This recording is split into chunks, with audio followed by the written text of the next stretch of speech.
Wow, Denzel's so lucky. And I might take a nap. Yeah, take some whatever you want. Really nicely. We'll take these candles with us. I know you folks have got a lot to do today. You've got to organise everything. Big day. Well, the fact of having it there, that's a good thing because, you know. Look at all the presents that Denzel got from Grandma. Yeah, that's nice. Yeah, No, they appreciate it. No, they love it. appreciate Look at all the books that Grandma gave Denzel. There's stacks of them. He's not in the booking mood at the moment, but he does get in booking mood. He sure does.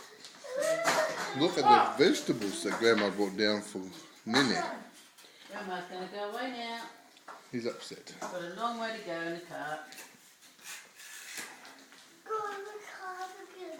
Yeah, got to go in the car again. Wow. All the way to Port Macquarie. I noticed what a difference between this time in the morning and about